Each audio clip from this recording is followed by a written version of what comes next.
నా తరఫున, తెలుగు ప్రజల తరఫున, కేంద్ర ప్రభుత్వం తరఫున హృదయపూర్వకమైనటువంటి శుభాకాంక్షలు.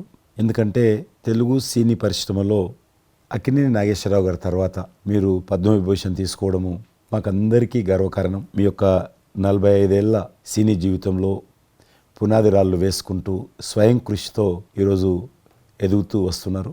ఎంతో కష్టపడి మీరు ఈ స్థాయికి చేరుకున్నటువంటి మీకు ఈరోజు కేంద్ర ప్రభుత్వం పద్మవిభూషణ్తో సన్మానించడము నిజంగా ప్రతి తెలుగు బిడ్డ గర్వపడాల్సినటువంటి అంశం అని నేను భావిస్తా ఉన్నాను. Thank you so much. Padma Vibhushan వచ్చిన ఈ సందర్భంలో మీరు అభినందించడానికి నా స్నేహితుడిగా, చిరకాల మిత్రుడిగా మీరు రావటం అన్నది నాకు చాలా చాలా సంతోషం, మిక్కిలి ఆనందంగా ఉంది. అండ్ మీ ప్రేమని, మీ అభిమానాన్ని ఆస్వాదిస్తున్నాను. Thank you so much. ఢిల్లీలో రాష్ట్రపతి చేతుల మీదుగా తీసుకుంటున్నారు కాబట్టి మేము దానికంటే ముందే మిమ్మల్ని కలవాలి, అభినందించాలనేటువంటి ఆలోచనతో ఈరోజు మీ దగ్గరికి రావడం జరిగింది. మోస్ట్ వెల్కమ్ అండి. దక్షిణ భారతదేశంలో రజనీకాంత్ గారు కానీ మీరు కానీ ఒక మంచి నైతిక విలువలతో కూడినటువంటి నటులుగా మంచి పేరు తెచ్చుకున్నారు. అంతేకాకుండా మన తెలుగు ఇండస్ట్రీస్కి వచ్చినప్పుడు తెలుగు ఇండస్ట్రీలో అప్పుడప్పుడు అనేక రకాల సమస్యలు వస్తుంటాయి, క్రైసిస్ వస్తూ ఉన్నప్పుడు ప్రభుత్వంతో కానీ మీ నటుల మధ్యలో కానీ సినిమా ఇండస్ట్రీ మధ్యలో కానీ వచ్చినప్పుడు సీనియర్ నటుడిగా, మెగాస్టార్గా అందరినీ సమన్వయపరుస్తూ మరి ముందుకు తీసుకెళ్ళేటువంటి వారు. అలాంటి మీరు ఈరోజు మరి పద్మవిభూషణ్ రావడం అనేటువంటిది మరి అందరం సంతోషించాల్సిన అంశం అని నేను భావిస్తాను. ఈ ఇండస్ట్రీ లేకపోతే మేము లేవండి. మా చదివిన చదువుకు కానీ మన బ్యాక్గ్రౌండ్కి కానీ ఏదో ఒక మారుమూల ఉద్యోగం చూసుకుంటూ ఉండాల్సిన వాళ్ళు ఈ రోజున ఇంత సెలబ్రిటీ స్టేటస్ కానీ ప్రపంచవ్యాప్తంగా ఎక్కడ మన వాళ్ళు ఉన్నా సరే అక్కడ గుర్తింపు కానివ్వండి, ఇవన్నీ రావటం అంటే కనుక కళామ తల్లి, ఆ సినిమా ఇండస్ట్రీ నాకు పెట్టిన భిక్షగా నేను ఫీల్ అవుతుంటాను. ఆ ఇండస్ట్రీ లేకపోతే ఏం లేదు. అందుకని ఇలాంటి ఇండస్ట్రీకి ప్రత్యుపకారంగా నేను ఏం చేయాలి, నాకు ఇంత స్థానం ఇచ్చిన ఇండస్ట్రీకి తిరిగి నేను ఏమి ఇవ్వగలను అనేటటువంటి ఒక గ్రాటిట్యూడ్ నుంచి మొదలైందే. క్రైసిస్ వచ్చినప్పుడు నేనేదో నా భుజం కాయాలి, నా వంతు సహాయం చేయాలి అనే ఆలోచన. ఒక ఇంటికి పెద్ద బిడ్డగా, పెద్ద కొడుకుగా ఆ ఇంటి కుటుంబ బాధ్యతలకి తన వంతు సహాయం ఎలా చేస్తాడో అలాగే నిర్వర్తించాలని ఉంటుంది. కానీ ప్రతిదానికి పెద్ద నేను అనేటువంటి బేసిజానికి మాత్రం పోవాలని కారణం ఒకటి అనుకుంటే మీరంటే అందరు యాక్సెప్టబిలిటీ ఉంటుంది. అది కూడా అది యాక్సెప్టబిలిటీ చిన్నవాళ్ళు కానీ పెద్దవాళ్ళు కానీ ఈ రంగం కానీ ఆ రంగం కానీ మీరు ఏదైనా ఒక మాట చెప్తే దాని మీద మీరు నిలబడతారు, మిగతా వాళ్ళు కూడా మీ మాట గౌరవం ఇస్తారు. అది కారణం నేను అనుకుంటాను. సినిమా రంగం నుంచి రాజకీయాలకు వచ్చి కూడా రాజకీయాలలో మీకంటూ ఒక ప్రత్యేక స్థానాన్ని సంపాదించుకున్నారు. మీరు కొత్త ఒరవడి రాజకీయాల్లో కూడా తీసుకురావడం జరిగింది. మీరు చేపట్టినటువంటి ప్రచార కార్యక్రమం కానీ మీకు వస్తున్నటువంటి స్పందన కానీ అద్భుతంగా మేమందరం ప్రతి కార్యక్రమాన్ని వేరే ప్రత్యామ్నాయ పార్టీలో ఉన్నప్పుడు కూడా మీ రాకను మేము గమనించే వాళ్ళము. మీరు చేస్తున్నటువంటి ప్రచారము, కొత్త ఒరవడి మీరు అద్భుతంగా చేశారు. ప్రాంతాలకు అతీతంగా మీకు స్పందన లభించింది, చాలామంది గెలిచొచ్చారు. ఒక ఆర్టిస్ట్గా నేను మంచి స్థితిలో ఉన్నప్పుడు రాజకీయాల్లోకి వెళ్ళాల్సినటువంటి ఒక పరిస్థితులు నెలకొన్నాయి.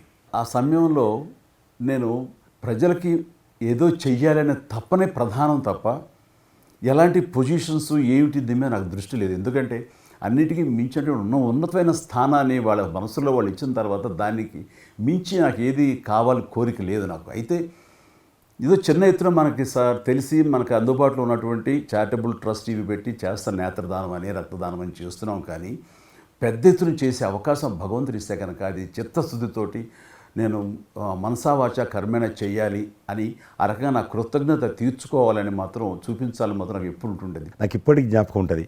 ఇది అంతకుముందు ఒకటే ఉండేది, ఇలాగ పెట్టినప్పుడల్లా ప్రతిసారి మీరే జ్ఞాపకం వస్తారు నాకు. ఎంత కీన్ అబ్జర్వేషన్. రాజకీయంగా ఉన్నప్పుడు మాత్రం నాకు ఎనలేని సంతృప్తి ఎక్కడ లభించిందంటే, ముఖ్యంగా ఇప్పుడు తమరు చేస్తున్నటువంటి శాఖ ఉంది కదా టూరిజం, అది నేను మీకంటే కొంచెం ఒక స్టెప్ ముందుగా దాన్ని నేను అవి నిర్వర్తించినప్పుడు ఆ శాఖలో మంత్రిగా నాకు పొందినటువంటి అనుభూతి కానీ లభించిన సంతృప్తి కానీ అంతా ఇంత కాదు. ఆ రకంగా మాత్రం రాజకీయాలకు వస్తే ఇంత చేయొచ్చా అనేది మాత్రం నాకు సుస్పష్టంగా నాకు అనుభవపూర్వకంగా తెలిసొచ్చింది మంత్రిగా ఉన్నప్పుడు టూరిజానికి. అది అలా వెళ్ళి ఆఖరికి ఒక కల్నరీ ఇన్స్టిట్యూట్ అనేది నాకు అవకాశం తిరుపతిలో నేను వెళ్ళాను. అద్భుతమైనటువంటి ఇన్స్టిట్యూట్ అది. అంటే క్షమించాలి, అది ఇనిషియేట్ చేసి తీసుకురావడం వరకు నేను చేసి ఇంకా ప్లానింగ్ అంతా మీరు ఉన్నప్పుడే జరిగింది. అంతా జరిగింది. రాబట్టడానికి ఎంత కృషి చేశానంటే అంతా ఇంత కాదు, అది మనకు రాకుండా పోయే పరిస్థితులు ఉన్నాయండి. ఆ టైం లోపల ఒక మినిస్టర్నా ఒక సూపర్ స్టార్నా అన్నీ పక్కన పెట్టేసి ఆ ప్లానింగ్ కమిషన్ చైర్మన్ ఉండేవారు మౌంటిక అహ్లూవాలియా, ఆయన దీన్ని వద్దు, మనకి ఇది వైబుల్ కాదు, ఇది ఫీజిబుల్ కాదంటే కనుక కాదని ఆయన గుమ్మదరికి వెళ్ళిపోయి చేతులు కట్టుకుని ఇది ఓకే చేయండి సార్, దీని ఆవశ్యకత అంతా ఉందా కాదు, ఇండియాలో ఉన్నటువంటి ఎన్ని రకాల స్టేట్స్ ఎన్ని రకాల కల్చర్స్ ఉన్నాయో అన్ని రకాల వంటకాలు ఉండేటటువంటి దేశం మందే, అది నేర్పించే ఒక ఇన్స్టిట్యూషను ఈ రోజున మనకి కావాలి. అదే కల్నరీ ఇన్స్టిట్యూట్. అది మనకు వచ్చింది, దాన్ని మనం నిలబెట్టుకోవాలి. ఇది గొప్ప అవకాశం, ఎంతోమందికి ఉద్యోగం ఇవ్వటమే కాదు, మన కల్చర్ని కూడా మనం నిలబెట్టడం అవుతామంటూ ఆయనతో పోరాడి కన్విన్స్ చేసి ఓకే చేసి ఇక్కడ రాష్ట్ర ప్రభుత్వం అంటే ఆ రోజున ఉన్న రాష్ట్ర ప్రభుత్వం ఒప్పించి రేణుగుంటలో 17 ఎకరాల దాకా చేయించి ఇంకా పెట్టేస్తున్నాం, ఇక మనం స్టోన్ వేస్తున్నాం ఇక్కడ అని అనుకున్న సమయంలో ఈ రాష్ట్ర విభజన సమయంలో నేను రిజిగ్నేషన్ టెండర్ చేసి వచ్చింది. అయితే ఫైల్ సంతకం అన్నీ అయిపోయినాయి. దాని తర్వాత ఇమ్మీడియట్గా వచ్చిన కేంద్ర ప్రభుత్వంగా మీరు దాన్ని ఇంప్లిమెంట్ చేసి ఈరోజు రేణుగుంటలో అది మీరు చాలా అద్భుతంగా ఉన్నదండి. ఇంకా దాన్ని ఈ మధ్యలోనే 2 రోజుల క్రితం ఈ మధ్య నేను మా సెక్రటరీని పంపించాను. మళ్ళీ దాన్ని ఇంకా రిక్రూట్మెంట్ కానీ ఇంకా రీడెవలప్మెంట్ కానీ ఇంకా ఏ రకంగా డెవలప్, ఇప్పుడు ఆల్రెడీ మేము ఎస్వి యూనివర్సిటీతో టైప్ చేసుకుంటున్నాము, టీటీడీ వాళ్ళతో టైప్ చేసుకుంటున్నాము, కొన్ని స్టార్ హోటల్స్తో టైప్ చేసుకుంటున్నాము. ఆ రకంగా ఇంకా మీరు ఏదైతే ఆలోచన ఉండనో మీ ఆలోచన ప్రకారం దాన్ని ముందుకు తీసుకెళ్తాం ముందుకు తీసుకెళ్తాం. మీరు రాజకీయాలు ఉన్నా సినిమా రంగంలో ఉన్నా కూడా కల్మషం లేనటువంటి వ్యక్తి అని నేను భావిస్తాను. ఎవరిని పల్లెత్తు మాట అన్నారు, ఇంట్లో అన్నారు అనుకుంటా, బయట అన్నారు అనుకుంటాను. పార్టీ పెట్టినప్పుడు కూడా ఎవరన్నా అక్కడక్కడ రాజకీయంగా అన్నా కానీ మీరు వ్యక్తిగతంగా అందరూ గౌరవిస్తారు ఈరోజు ఏ పార్టీలు ఉన్నప్పుడు కూడా. నేను అది ముందస్తుగా చూసింది మీలో కిషన్ రెడ్డి గారు. మిమ్మల్ని మనస్ఫూర్తిగా చెప్తున్నాను, అసెంబ్లీలోకి నేను అడుగుపెట్టినప్పుడు నేను కొత్తవాడిని, నా వెనకాల ఆల్రెడీ ఒకసారి ఎమ్మెల్యేగా చేసి రెండోసారి ఎమ్మెల్యేగా ఉన్న కిషన్ రెడ్డి గారు నా పక్క సీట్లో ఉండేవారు. ఇటు పక్క ఇంకొకరు జయప్రకాష్ నారాయణ గారు, ఆయన ఇటు పక్క చంద్రబాబు నాయుడు గారు, మరో పక్కేమో వైఎస్ఆర్ అందరూ ఉండేవాళ్ళు. వీళ్ళందరూ మాట్లాడుతుంటే, వీళ్ళందరూ రాజకీయ ఉద్దండులు మాట్లాడుతుంటే అందరూ చూస్తుండేవాడిని. అక్కడ నాకు వచ్చిన షాక్ ఏంటంటే, ఫస్ట్ ఒకళ్ళు దుయ్యబెట్టుకుంటూ తిట్టుకుంటూ అసలు దుర్భాషలు ఆడుకుంటూ కొట్లాడుకునే పరిస్థితి వస్తూ ఇక ఫినిష్ అయిపోయింది, ఇక ఒకళ్ళొకళ్ళు మాట్లాడుకోరు, ఇంకా వీళ్ళు దీర్ఘకాల శత్రువులు వీళ్ళు ఇంకా అనే ఫీలింగ్ వచ్చింది. ఇలా ఉంటుందా అనేది. బట్ దానికి విరుద్ధంగా నేను అసెంబ్లీ అయిపోగానే కారులో నడుచుకెళ్తుంటే ఎవరైతే ఇద్దరు తిట్టుకున్నారో ఒకరొకరు దూషించుకున్నారో వాళ్ళు భుజమే చేసిన ఏంది భయ్యా నువ్వు అలా నువ్వు అనలేదు భయ్యా, అరే నా నాయకుడు చూస్తున్నారా అనకపోతే బాగుంటుందని ఇట్లా అంటుంటే నాకు షాక్ తిన్నాను, చాలా ఆశ్చర్యపోయేవాడిని, ఇదేంటి ఇలా ఉంటుందా. మీ సినిమా ఫీల్డ్ కంటే ఎక్కువ నటులు ఉంటారు, మీ సినిమా ఫీల్డ్ కంటే ఎక్కువ నటులు రాజకీయాల్లో ఉంటారేమో అలా అనిపిస్తుంది నాకు. అక్కడ అలాంటి పరిస్థితుల్లో ఒక నిబద్ధతతోటి ఇష్యూ బేస్డ్గా మాట్లాడుతూ తను అనుకున్నవి నిర్దిష్టంగా చెప్పగలిగేటటువంటి నాయకుల్లో మిమ్మల్ని అబ్జర్వ్ చేశాను. మీరు ఎక్కడ ఎవరిని దుర్భాషలాటం నేను చూడలేదు, ఎవరిని పౌరుషంగా మాట్లాడటం చూడలేదు, ఎవరిని ఎద్దేవా చేయడం రెడిక్యూల్ చేయడం నేను చూడలేదు. మీరు ఎంతసేపు ఇష్యూ బేస్డ్గా మాట్లాడేవాళ్ళు, స్ట్రాంగ్ వాయిస్ చేసుకుని మీరు అనుకున్నది అది ఎంత కరెక్టు, ఎలా అన్యాయం జరుగుతుంది అని ఆ ప్రజలకి మద్దతుగా ప్రజల తరపున నిలబడి మాట్లాడిన నాయకుడుగానే మిమ్మల్ని చూశాను. నేను ఇప్పటికీ అలాగనే ఉన్నాను. అవును, మా పార్టీలో ఉన్న కొంతమంది కానీ బయట ఉన్నటువంటి వాళ్ళు కానీ కొంత మీడియా విలేకరులు కానీ నువ్వు ఆ రకంగా మెత్తగుంటే లాభం లేదు, ఇప్పుడు రాజకీయాలలో నువ్వు కూడా పరిశ్యంగా మాట్లాడాలి, వ్యక్తులను చాలా గట్టిగా మాట్లాడాలి అంటారు. కానీ నేను అదే అంటాను, నేను ఇప్పుడు మారలేను, నాకు అవసరం కూడా లేదు, నేను ఇలానే ఉంటాను. నేను గతంలో ఏ రకమైనటువంటి వాజ్పేయి గారు, లాల్ కృష్ణ అద్వానీ గారు, మా తెలంగాణలో మా వి రామారావు గారు, వెంకయ్యనాయుడు గారు, దత్తాత్రేయ, ఇదంతా నాకు నేర్పారు వాళ్ళు. నేను చిన్నగా ఉన్నప్పుడు నా చేయి పట్టుకొని నడిపారు వాళ్ళు. కాబట్టి నేను ఏ రోజు కూడా చిన్న పొరపాటు చేయకూడదు అనేటువంటి దాంట్లో ఉన్నాను. నేను ఎప్పుడన్నా రాస్తారోకో చేసేవాళ్ళం. రాస్తారోకే మాకు వి రామారావు గారని సిక్కిం గవర్నర్ ఉండే ఎమ్మెల్సీ, ఆయన వెంటనే ఫోన్ చేసేవాడు, నువ్వు ఎక్కడన్నా పోతున్నప్పుడు ఎవరన్నా రాస్తారోకే చేస్తే ఒక 2-3 గంటలు ట్రాఫిక్ జామ్ అయితే నీకెంత బాధ అవుతుంది. కాబట్టి నువ్వు రాజకీయ నాయకుడు అయినంత మాత్రాన రోడ్డు ఆపేసి ప్రజలను ఇబ్బంది పెడితే ప్రజలకు మేలు చేయాలనుకుంటున్నావా, ప్రజలు ఇబ్బంది పెట్టాలనుకుంటున్నావా, ఈ రకంగా ప్రశ్నించేవాడు. నేను ఎవరైనా ముఖ్యమంత్రులది దిష్టిబొమ్మ తగలబెడితే ముఖ్యమంత్రి తగలబెట్టొద్దు, కావాలంటే గవర్నమెంట్ తగలబెట్టు, వ్యక్తి ఆ రకం చిన్న చిన్న విషయాలు నాకు ఫ్యాంటాస్టిక్ సార్. ఈ రోజుల్లో ఎంతమంది ఇలా ఆలోచించే నాయకులు ఉన్నారు, ఎంతమంది స్టేట్స్మెన్లు ఈ రకమైన సలహా ఆ తర్వాత వచ్చే యంగ్ నాయకులకి సలహా ఇచ్చేవాళ్ళు ఉన్నారు. అవన్నీ కరువడిపోతున్నాయి. ఇవన్నీ కూడా చరిత్రలో జరిగేవంట అనే స్థితిలాగా ఉంది మీలాంటి వాళ్ళు లేకపోతే కనుక. ఈరోజు మనము స్వాతంత్రం వచ్చి 75 సంవత్సరాలైంది. ఈ 75 సంవత్సరాల్లో మనం అనేక రకాలుగా అభివృద్ధి చేసుకున్నాము, ప్రాజెక్టులు కట్టుకున్నాము, ముందుకెళ్ళాము, కొంత మెరుగైనటువంటి పరిస్థితి వచ్చింది. కానీ మన తర్వాత వచ్చినటువంటి స్వాతంత్రం వచ్చినటువంటి దేశాలు కూడా డెవలప్డ్ కంట్రీగా ఎమర్జ్ అయినాయి. మనం ఇంకా డెవలపింగ్ కంట్రీ, అభివృద్ధి చెందిన దేశంగా ఎదగలేదు. కానీ దురదృష్టం ఏంటంటే మనకు టార్గెట్ పెట్టుకోలే, ఎప్పటి లోపల మనం లక్ష్యం చేరుకుందాం అనేది ఎక్కడ కూడా పెట్టుకోలేదు. ఇంకో 75 సంవత్సరాల తర్వాత ఇట్లనే ఉన్నాం అనుకో, ఇంకో 75 సంవత్సరాల తర్వాత కూడా వెనక తిరిగి చూస్తే మనం డెవలపింగ్ కంట్రీగా ఎమర్జ్ కాము. అందుకే ఈ మధ్యలో మన ప్రభుత్వము, కేంద్ర ప్రభుత్వము ఒక టార్గెట్ పెట్టుకుంది. ఇప్పుడు కమింగ్ 25 ఇయర్స్ ప్రపంచంలో అత్యధికమైనటువంటి యూత్ పాపులేషన్ ఇండియాలో ఉంటుంది. కాబట్టి ఈ 25 ఇయర్స్ అమృతకాలం అంటారు దీన్ని. ఎగ్జాక్ట్లీ. ప్రధానమంత్రి కూడా అప్పుడప్పుడు అంటుంటారు ఇది అమృతకాలము. కాబట్టి ఈ 25 ఇయర్స్ మన యూత్ కానీ ప్రతి ఒక్క ఫీల్డ్ కానీ మనము ఇప్పుడు సినిమా ఫీల్డ్ అందుకు సినిమా ఫీల్డ్ 2047లో ఏ రకంగా ఉండాలి, ప్రపంచాన్ని ఏ రకంగా డామినేట్ చేయాలి, అగ్రికల్చర్ ఏ రకంగా డామినేట్ చేయాలి, ఇండస్ట్రీ ఏ రకంగా డామినేట్ చేయాలి, ఎన్జిఓస్ ఏ రకంగా పనిచేయాలి, ఆర్థిక వ్యవస్థ ఏ రకంగా ఉండాలి, ఆ రకంగా ఎవరికి వారు 140 కోట్ల మంది మనం అనుకొని 2047 లోపల 100 సంవత్సరాల స్వాతంత్ర పండుగ జరుపుకుంటాము. ఆ రోజుకు మనం అభివృద్ధి చెందిన దేశంగా ఎదగాలి. ఇంకొక మాట అంటారు ప్రధానమంత్రి గారు, అప్పుడు ఏ పార్టీ ఉంటుందో అధికారం మనకు అనవసరం. అప్పుడు ఎర్రకోట నుంచి ఏ ప్రధానమంత్రి ఏ వ్యక్తి జాతీయ పతాకం ఆవిష్కరిస్తారో మనకు సంబంధం లేదు, ఎవరైనా ప్రజలు అనుకుంటారు.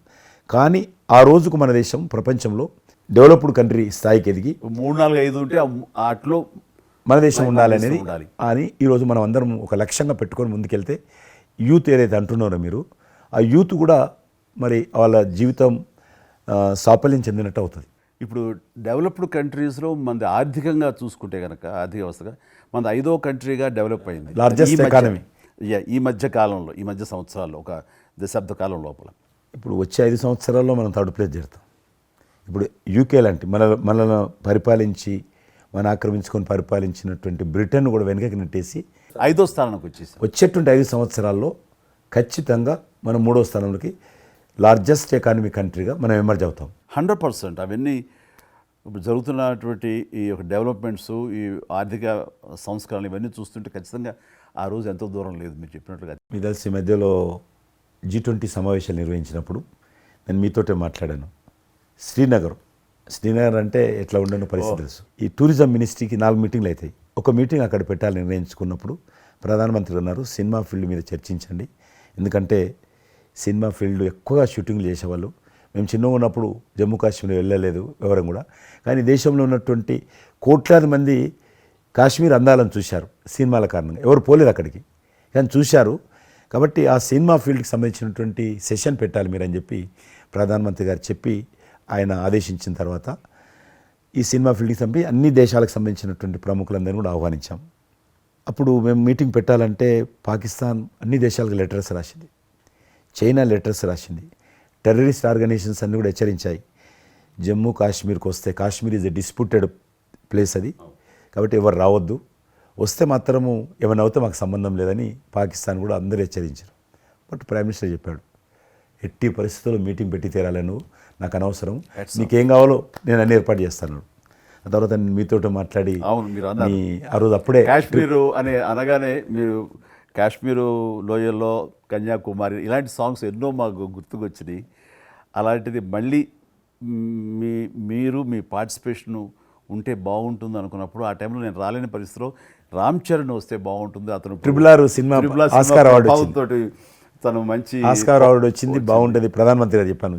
అప్పుడు అందరూ ఫారినర్స్ డెలిగేట్స్ అందరూ కూడా ఏ సినిమా సాంగ్ అది నాటు సినిమా డాన్స్ చేశారు అక్కడ. డాన్స్ చేశారు ఎవరు మన కొరియన్ మినిస్టర్, అలాగే ఇంకొక జర్మన్ అంబాసిడర్స్ చాలా మంది కింద మీరు చూసింది కొద్ది మందిని కింద చాలా మంది చేశారు పాట పెట్టి చేసినప్పుడు. సో ఇప్పుడు మీకు మనవి చేస్తున్నాను, లాస్ట్ 2023లో ఇప్పుడు ఆ ఆర్టికల్ 370 తెలిగించిన తర్వాత 23 కానీ 22 కానీ ఆల్మోస్ట్ మోర్ దెన్ 300 పిక్చర్స్ అవి మరి ఓటీటీ సినిమాలు కావచ్చు, టీవీ సీరియల్స్ కావచ్చు, మన సినిమాలు కావచ్చు, కొన్ని బయట దేశాలకు సంబంధించినటువంటి సినిమాలు కూడా ఆల్మోస్ట్ 300 పిక్చర్స్ షూటింగ్ జరిగాయి అక్కడ లాస్ట్ 2 ఇయర్స్లో.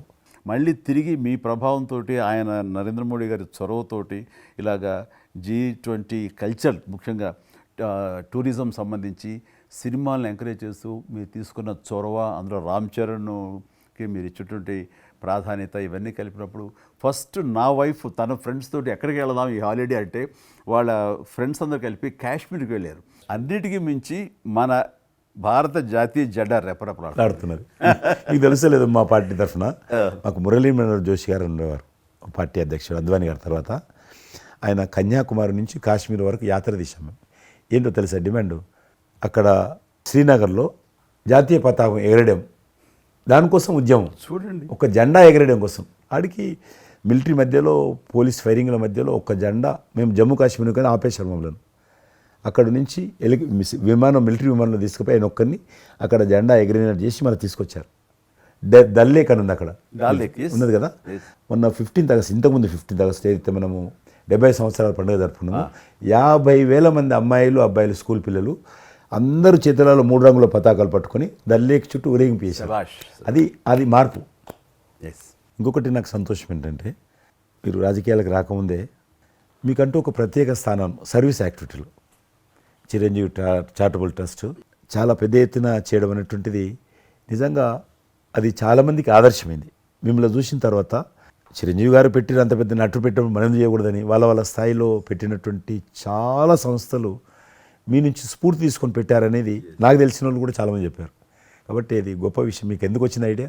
అది ఏదైనా సరే ముందు మన మనసులో తిరిగి ప్రత్యుపకారంగా ఏదైనా చెయ్యాలి అనే భావం ఒకటి ఉంటేనండి అవకాశాలు ఎదురుగా ఉంటాయండి మన ఎదురుగా.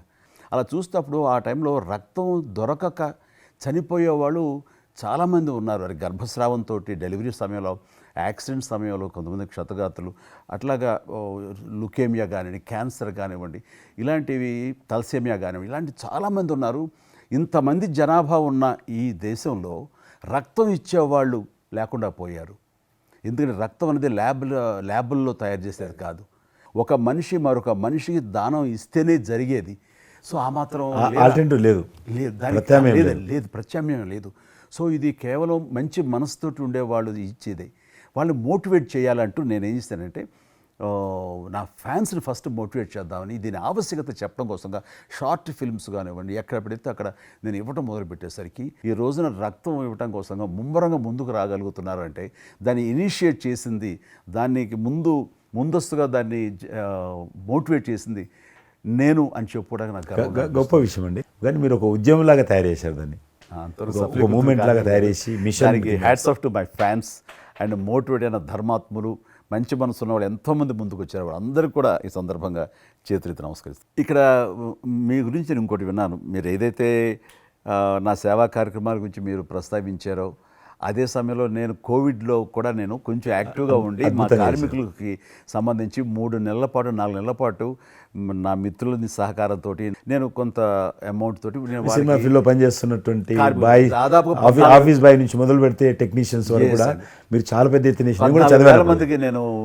గ్రాసరీస్ ఇవ్వగలిగాను వాళ్ళకి బయటికి రాని పరిస్థితిలో.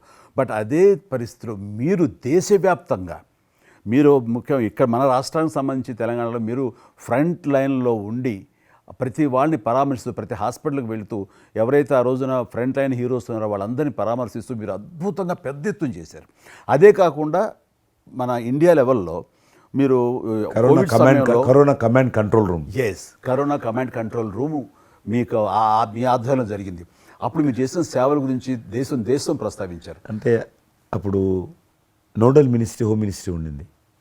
ఏమైనా డైరెక్షన్స్ దేశానికి ఇవ్వాలన్నా, రాష్ట్ర ప్రభుత్వాలకు ఇవ్వాలన్నా, లాక్డౌన్ ఎక్కడ పెట్టాలా, ఎక్కడ పెట్టకూడదు, ఎప్పుడు పెట్టాలా, లాక్డౌన్లో ఏ స్థాయికి వెళ్ళాలా అన్నీ కూడా హోమ్ మినిస్ట్రీ ఇచ్చేది. నేను అప్పుడు హోమ్ మినిస్ట్రీలో ఉన్నాను. ప్రజలకు రోజువారీ అవసరమైనటువంటి 24 మినిస్ట్రీస్, 3 జాయింట్ సెక్రటరీస్ ఒక్కొక్క మినిస్ట్రీ నుంచి 8 గంటల చొప్పున హోల్ నైట్ టు డే 24/7 ఆ బ్యాచ్ కరోనా కంట్రోల్ రూమ్లో కూర్చోవాలి. ఆ రకం కూర్చున్నప్పుడు దానికి యాజ్ ఎ మినిస్టర్గా నన్ను ఇన్ఛార్జ్ పెట్టారు ప్రధానమంత్రి గారు, అమిత్ షా గారు. చాలా అద్భుతంగా నేను కూడా ఆల్మోస్ట్ 1.5 మంత్ ఆఫీసులోనే పడుకున్నాను. మిలిటరీ విమానాలలో ఆక్సిజన్ పంపించాను, మీకు తెలుసు. మిలిటరీ విమానాలు చాలా ఒక విమానం ఢిల్లీ నుంచి ఆక్సిజన్ తీసుకొని వస్తే గ్రీన్ ఛానల్ ద్వారా హైదరాబాద్ సికింద్రాబాద్ స్టేషన్ వచ్చేంత వరకు కూడా ఎక్కడ ఆగకపోయేది. అంత నెట్వర్క్ గ్రీన్ ఛానల్ అంటారు. ఆ రకంగా విమానాల ద్వారా నేను గాంధీ హాస్పిటల్కి ఆల్మోస్ట్ 12 సార్లు పోయాను లోపలికి. ఎవరైతే వెంటిలేటర్ మీద పేషెంట్స్ ఉంటారో, నేను బుక్ ఒకటి ప్రింట్ చేశాను. వెంటిలేటర్ మీద పేషెంట్ దగ్గరికి వెళ్ళి దగ్గరగా మాట్లాడాను. దేవుడి మీద భారం ఇచ్చి తిరిగాను. ఆ రకంగా ఎందుకు వెళ్ళానంటే ఏదో పబ్లిసిటీ కోసం కాదు. డాక్టర్లు పనిచేస్తున్నారు, ఆడ నర్సులు పనిచేస్తున్నారు, మోరల్ సపోర్ట్ ఇవ్వడం కోసం. ఆడ శానిటేషన్ సిబ్బంది పనిచేస్తారు, క్లీన్ చేయడం. వాళ్ళు పనిచేస్తున్నప్పుడు మనం వాళ్ళని గాలికి వదిలేసి మీరు పని చేయండి, మేము రాజకీయ నాయకులము, మేము ఇళ్ళల్లో ఉంటాము, మేము రాము అని కూడా దాన్ని బట్టి నేను లోకల్గా ప్రజాప్రతినిధిని, ఎంపీని అని చెప్పి మా ఇంట్లో భయపడుతున్నా, అందరూ భయపడుతున్నా. ప్రెస్ వాళ్ళందరూ వచ్చేవాళ్ళు. ప్రెస్ వాళ్ళందరినీ గేట్ కాడ, బయట మెయిన్ గేట్ కాడ ఆపాడు. ఇక నేను పోయేవాడిని, మొత్తం చూసేవాడిని. ఆ సూపరింటెండెంట్ కూడా నాతో పాటు లోపలికి వచ్చేవాడు ధైర్యం చేసి నేను వెళ్ళినప్పుడు. ఆ రకంగా పూజారులు ఉంటారు దేవాలయాలలో. పూజారులు కూడా చాలా పేదవాళ్ళు ఉంటారు, మీకు తెలుసు. వాళ్ళకు దేవాలయాన్ని క్లోజ్ అయినాయి కదా. ఆ టైంలో పూజారులందరికీ గ్రాసరీస్ పంపించడము, మీలాంటి వాళ్ళ దగ్గర, పెద్దవాళ్ళ దగ్గర సాయం తీసుకొని మా కార్యకర్తలకు పంపించడము, పోలీస్ స్టేషన్లో పోలీసుకు పంపించడము, హోంగార్డ్స్ పంపించడము. ఈ రకంగా నేను కూడా కొద్దిగా గొప్ప చేశాను. ఇక్కడ మా వాళ్ళతోటి కలిసి నా కాన్స్టిట్యున్సీ చూసి, ఈవెన్ నా పార్టీలో ఉన్నటువంటి, నాకు పనిచేసినటువంటి పేద కుటుంబాల కార్యకర్తలకు కూడా గ్రాసరీస్ పంపించాను నేను. ఆ రకంగా కూడా వర్కౌట్ చేశాను. మీ కుటుంబంలో కూడా చాలామంది మీకు బంధువులు సినిమాలు వచ్చారు. అందులో ఇద్దరు ప్రముఖంగా, మీ అబ్బాయి చరణ్ గారు కావచ్చు, మీ సోదరుడు పవన్ కళ్యాణ్ గారు కావచ్చు. వాళ్ళిద్దరిట్లో మీకు నచ్చిన సినిమా ఏముంటుంది? పవన్ కళ్యాణ్ సినిమాల్లో నాకు తొలి ప్రేమ ఒకటి చాలా ఇష్టం, బద్రీ ఇష్టం, అలాగే జల్సా అనే ఇంకో సినిమా, అత్తారింటికి దారేదైతే చాలా నేను చూశాను. అది అవి తను చేసినవి సినిమాలైనా అన్నీ కూడాను అద్భుతమైన సినిమాలు, 1-2 తప్ప.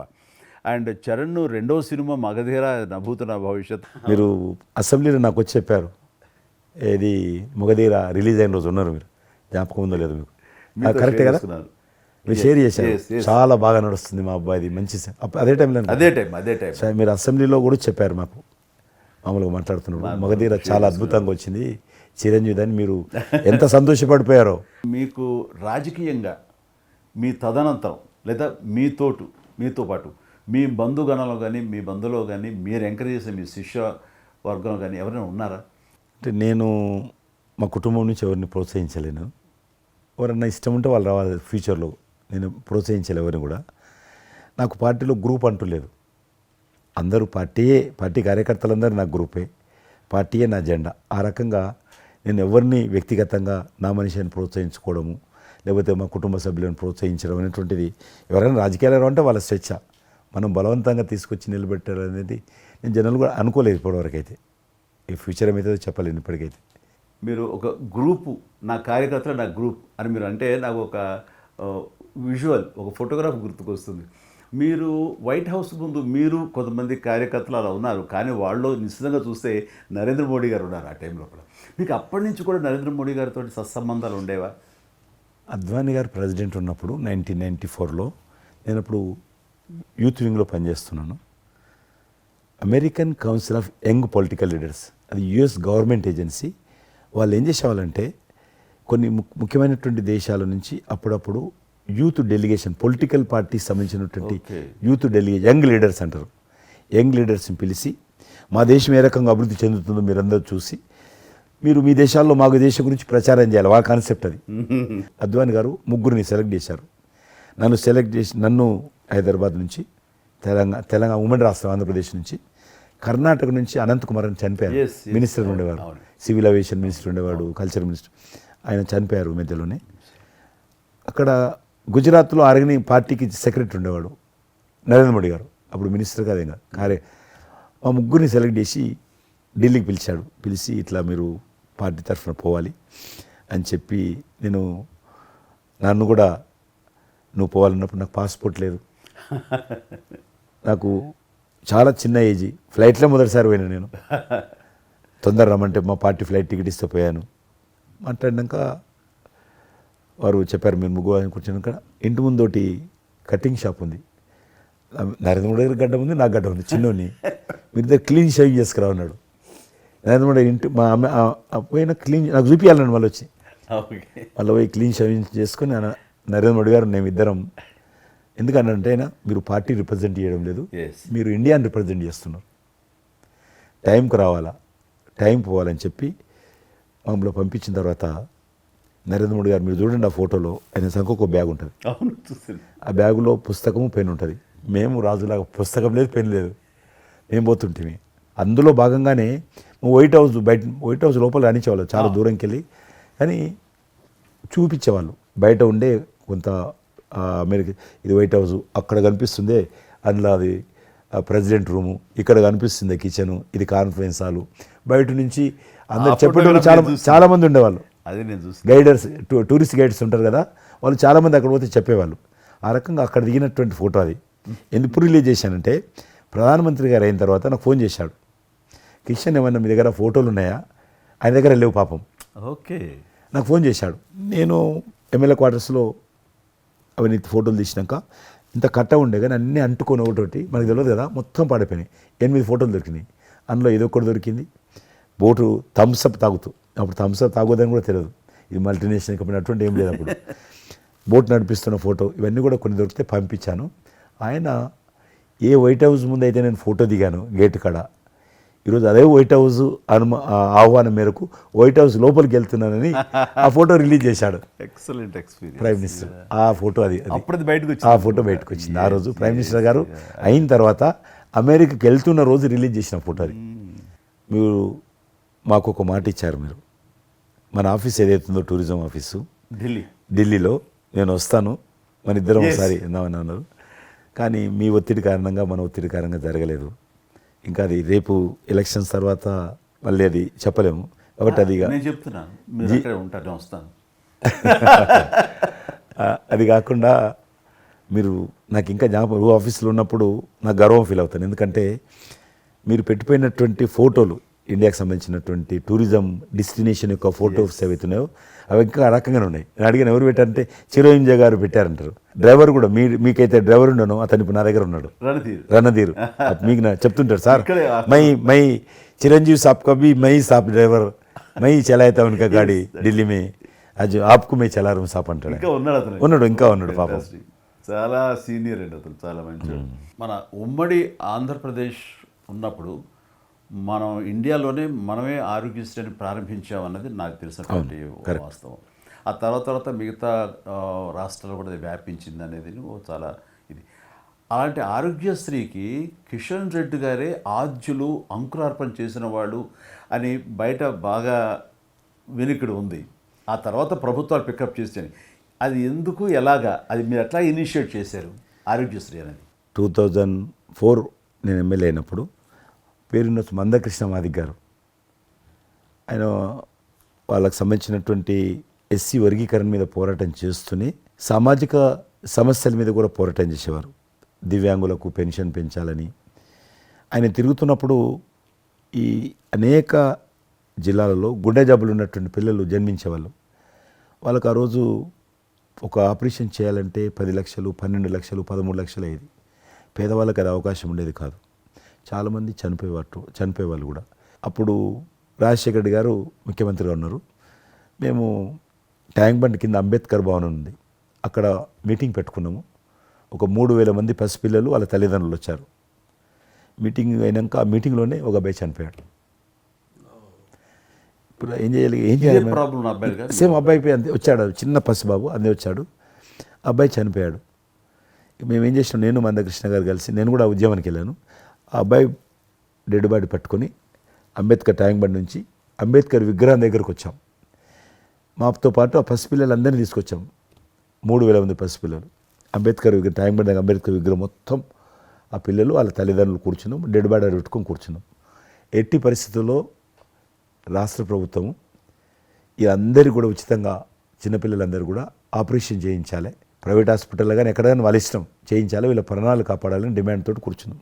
11 గంటలకు కూర్చున్న తర్వాత రాజశేఖర రెడ్డి గారు దురదృష్టం ఆ రోజు ఢిల్లీకి వెళ్ళిపోయాడు, ఢిల్లీలో ఉన్నాడు. బట్ ఢిల్లీ నుంచే ఫోన్లో మాట్లాడాను నేను తర్వాత ఆలోచిస్తాం, మీరు అట్లా చేయొద్దు. ఎందుకంటే మమ్మల్ని లాఠీ చేయడానికి వీలేదు, పసిపిల్లలు, గుండె జబ్బులు ఉన్న పిల్లలు, మమ్మల్ని నెట్టేయడానికి వీలేదు పోలీసులు కూడా విచిత్రమైన పరిస్థితి, ఆందోళన, ఉద్యమం చేస్తున్నాం మేము, చాలా డెడ్ బాడీ పెట్టుకొని ఉన్నాం. ఏం చేయాలో పోలీసులకు తోచది. ముఖ్యమంత్రి గారు అన్నప్పుడు రాజశేఖర్ గారు మా మెడ మీద కత్తి పెట్టి మీరు ఈ రకంగా దబాయిస్తున్నారు, ఏమని అనుకోండి సార్, మీరు కృష్ణ గారు చాలా గట్టిగా ఉన్నారు, ఏమని అనుకోండి, మీరు ఎట్టి పరిస్థితుల్లో ఇది చేయాలని చెప్పి మేమిద్దరం కదలలే. రాత్రి ఆల్మోస్ట్ 10 o'clock మళ్ళీ ముఖ్యమంత్రి గారు ఫోన్ చేసి మీరు మాట చెప్పడం కాదు ఆర్డర్ రావాలను. వీళ్ళందరికీ ఫస్ట్ మేము రాష్ట్ర ప్రభుత్వం తరఫున గుండె జబ్బులు ఉన్నటువంటి పిల్లలందరికీ ఎంత డబ్బైనా ఖర్చు అయినా సరే మేము ఆపరేషన్ చేయిస్తానని చెప్పి ఢిల్లీ నుంచి మాట ఇచ్చి ఆర్డర్ తీసి మా చేతులు పెట్టినాక మేము పిల్లలందరినీ తీసుకొని వెళ్ళిపోయినాం. ఫస్ట్ పిల్లలు వాళ్ళ తల్లిదండ్రులు. ఆ తర్వాత మళ్ళీ ముఖ్యమంత్రి గారు వచ్చిన తర్వాత మళ్ళీ మీటింగ్ పిలిచాడు మమ్మల్ని. పిలిచి ఈ రకంగా చేయడం తప్ప, మీరు నన్ను బెదిరించారు, బ్లాక్మెయిల్ చేశారు, ఆర్డర్ చేశారు, ఏమని అనుకోసారి మేము ప్రజల పిల్లల ప్రాణాలు కాపాడడం కోసం చేశాం తప్ప మీకు వ్యతిరేకంగా కాదు, ఇంకొకరు కాదు. అందులో బాబు చనిపోయాడు. తర్వాత ముఖ్యమంత్రి ఆలోచన చేసి డాక్టర్లను పిలిచి ఎట్లా చేద్దాము, అప్పుడు సర్వే చేయించాడు. వాళ్ళు గ్రామ పంచాయతీలో సర్వే చేస్తే 2 లక్షల మంది పిల్లలు ఉన్నారు ఒక్క ఆంధ్రప్రదేశ్లోనే. ఉభయ రాష్ట్రాల్లో గుండెకు జబ్బు హోల్ ఉండి పుట్టినటువంటి వాళ్ళు 2 లక్షల మంది పిల్లలు ఉన్నారు. ఇంతమందికి నేను ఎట్లా చేస్తా అది దాని మళ్ళీ సర్వే వచ్చిన తర్వాత వెరిఫికేషన్ వచ్చిన లిస్ట్ తీశాడు, అంచనా వచ్చిన తర్వాత అప్పుడు ఆయన ఇన్సూరెన్స్ ఏదైనా చేద్దామా అని, ఆయన డాక్టర్ కదా ఒరిజినల్గా, ఆయన డాక్టర్ వృత్తి చదువుకున్నది MBBS అయినా, ఆయనకి ఈ విషయం బాగా తెలుసు కాబట్టి ఏం చేద్దామని ఆలోచన చేసి అప్పుడు ఇన్సూరెన్స్ పథకం ఆ పిల్లల కారణంగా, గుండె జబ్బులు ఉన్నటువంటి పిల్లల కారణంగా ఆ 2 లక్షల మందికి పిల్లలు ఇన్సూరెన్స్ చేయాలన్న వచ్చినటువంటి ఆలోచనే ఈ ఆరోగ్యశ్రీ పథకం. అలా మీరు ఇనిషియేట్ చేసినటువంటి ఈ ఆరోగ్యశ్రీ కానివ్వండి, ఇది నిజంగా ఇలాంటి సామాజిక స్పృహ అనేది రాజకీయంగా ఆలోచిస్తే వచ్చేది కాదండి. ఇది మానవతా విలువలతోటి మానవత్వంతో ఆలోచించారు కాబట్టి ఈ రోజున అది సఫలీకృతం కాగలిగింది. భారతదేశంలోనే అది ఒక అందరూ ఆచరించేటువంటి గొప్ప పథకం అయింది. అది ఎంతమంది లబ్ధి పొందుతారో వాళ్ళందరూ బ్లెస్సింగ్స్ మీకు ఉండాలి. అసెంబ్లీలో ఉండగా నాకు ఒక రిప్రజెంటేషన్ ఇచ్చారు. ఈ హోమ్ గార్డ్స్ గురించి మీరు తీసుకున్న శ్రద్ధ ఆహ్వానించిన మీరు పడ్డ తపన కానీ అంతా ఇంత కాదు. అండ్ అది మీరు ఈ రోజున వాళ్ళకి ఏదైనా లబ్ధి చేకూరిందంటే దానికి కూడా నాంది పలికిన వాళ్ళు కిషన్ రెడ్డి గారు. 3,000 జీతం ఉండేది సార్ వాళ్ళకు. కుటుంబము వాళ్ళు 12 గంటలు 13 గంటలు 14 గంటలు ఇప్పుడు ట్రాఫిక్ చేస్తుంటారు కదా, వాళ్ళు 12 గంటలు దుమ్ము ధూళి ఎండలో వాళ్ళు ఇట్లా ఏలు పెడితే మొత్తం మన చేయి నల్లగా అవుతుంది, అంత మట్టి కాలుష్యంతో ఉంటారు వాళ్ళు. రోజు వాళ్ళు ఇచ్చే బట్టలు తెల్ల షర్ట్ వేసుకోవాలి, వాళ్ళు కాకి ప్యాంట్ వేసుకోవాలి. ఉదయం వేసుకునే షర్టు 2 గంటలలో కలర్ మారిపోతుంది. మనం ఇచ్చేటువంటి 3,000 రూపాయలు అలా డ్రెస్ ఉతకడానికే సరిపోతుండే. అందుకే కిషన్ రెడ్డి గారు మీరంటే ఎందుకు గౌరవం అంటే, మీరు రాజకీయ లబ్ధి గురించి ఎప్పుడు చూసేవాళ్ళు కాదు, మీ కాన్స్టిట్యున్సీకే పరిమితమైన మీరు ఎప్పుడు కాదు, విస్తృతంగా అందరికీ లబ్ధి చేకూరే విధంగా తీసుకున్నారు. కాబట్టి అలాంటి మీకు ఆ బలం, మీ వాయిస్కి ఆ స్ట్రెంగ్త్ అలాగా, ఎందుకంటే మీ ఆశయంలో ప్యూరిటీ ఉంది, మీ ఆశయంలో చిత్తశుద్ధి ఉంది మీ ఆచరణలో. కాబట్టి మీలాంటి నాయకుల వల్లనే అవుతుంది ఏదైనా సరే. జనవరి 22 నాడు నేను టీవీలో చూశాను, మీరు అయోధ్యలో రామమందిర నిర్మాణంలో మీ దగ్గర కెమెరాలు పెట్టడము, మీరు కామెంట్ చెప్పడము, మిమ్మల్ని పిలవడము, మీరు పోవడము, మీరు ఆ రోజు టీవీలో దేశమంతా అన్ని టీవీలు మాట్లాడాయి. మీకు మీరు ఏ రకంగా ఫీల్ అనిపించింది మీకు? అది హనుమాన్ని ప్రార్థించే ఆయన మా కులదైవంగా చూసిన మాకు రామచంద్రుడు ఆ నామమే మాకు ఒక రకమైన గొప్ప స్ఫూర్తి మాకు. అలాంటి రాముడు మమ్మల్ని ఆహ్వానించినట్టుగా అనిపించిందండి. అది అక్కడ 500 సంవత్సరాలుగా ఎన్నో ఇక్కడ ఉన్నటువంటి ప్రాబ్లం అనేది అది సునాయాసంగా చేయటం అన్నది అది ఆయన వల్లనే అయ్యింది, నరేంద్ర మోడీ గారు తలుచుకోబట్టి అయ్యింది అనేది. అలాంటి దానికి మేము ఆహ్వానించబడటం అనేది అది మేము చూసుకున్న అదృష్టం, మా పుణ్యం. చాలామంది అందరము భయపడ్డాం ఏమైపోతుందో దేశంలో, గొడవలు అయితే మత కళాలు జరుగుతుందేమో. కానీ అదృశ్యం ఏంటంటే ముస్లింలు కూడా చాలామంది సానుకూలంగా. ఇక్కడ నేను ఒక విషయం చెప్పాలి. నేను రామ మందిరం నుంచి నా హోటల్ ఉంది అక్కడ, ఆ హోటల్కి వెళ్ళడానికి నేను కారు హైర్ చేసుకున్నాను మా ఫ్యామిలీ, అది ముస్లిం డ్రైవర్. సో ఈ రోజున ఇంత కాంట్రవర్షియల్ ఈ ప్లేస్లో ఈ రోజున టెంపుల్ కట్టడంపై మీరందరూ ఎక్కడో కొంత అసంతృప్తితో ఉండుంటారు కదంటే, కాదండి, ఈ రోజు నుంచి మా టెన్షన్ రిలీవ్ అయిపోయింది, మేము చాలా రక్షణతో ఉన్నామన్న ఫీలింగ్ ఉంది. ఎంత హిందూ కాన్వర్జేషన్ అండి. ఇక్కడ 144 సెక్షన్ ప్రివేల్ అవుతూ ఏ రోజున ఏం గొడవలు జరుగుతాయి, ఎక్కడి నుంచి ఏ ఘర్షణలు జరుగుతాయి, స్కూల్కి వెళ్ళి మా బిడ్డలు వస్తారా వెళ్తారా అనే టెన్షన్లో ఉండేవాళ్ళం మేమంతా. అండ్ అలాంటి ఘర్షణలో వాళ్ళు ముస్లిమ్సా లేకపోతే హిందూస్ అని ఏం చూడరు కదండి, వారు అందరూ సఫరర్సే. అలాంటి పరిస్థితులు ఇప్పుడు నెలకొన్న సమయంలో ఎలాంటి గొడవలు లేకుండా ముందు ఒక నిర్ణయం తీసేసుకున్నారు. ఎస్, రామ మందిరం కట్టేసారు, అయిపోయింది. ఇక్కడి నుంచి లిఫ్ట్ చేసేసారు 144 సెక్షన్, ఇంకేం లేదు, అన్నీ సజావుగా సాగిపోతాయంటే మాకు సెక్యూర్డ్ ఫీలింగ్ వచ్చింది, మా బిడ్డలకు రక్షణగా ఉంది, మాకు ఇంకేమీ కాదన్న భరోసా వచ్చింది మాకు. వీఆర్ సో హ్యాపీ అని ఒక ముస్లిం సోదరుడు అన్నారు. ఇప్పుడు అదే మీరు ప్రస్తావిస్తున్నారు. ఇప్పుడు చాలామంది ముస్లిమ్స్ వెళ్తున్నారు చూడడానికి, దర్శనం చేసుకోవడానికి. ఒక అమ్మాయి అయితే బాంబే నుంచి నడుచుకుంటూ వచ్చింది, 22nd చేరుకుంది అక్కడ అమ్మాయి. ఓకే, నేను ఉన్నాను వెనకనే ధైర్యాన్ని ఇచ్చేటువంటి మన ప్రధాని గారు, ఈ భారత ప్రభుత్వం, ఇవన్నీ కలిపి దోహదపడ్డాయి.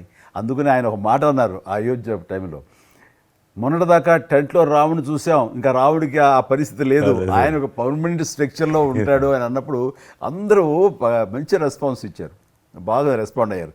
అట్లాగా ఈ రోజున ఆయన తీసుకున్న ప్రతి కార్యక్రమం కూడాను ఒక మత సామరస్యాన్ని సూచిస్తుంది. దానికి నేను ఒక విషయం కూడా చెప్తాను, మీరు చెప్పారు కదా, నేను ఎలక్షన్ ప్రచారానికి 2019లో కానీ అంత ముందుగానే వెళ్ళేవాడిని.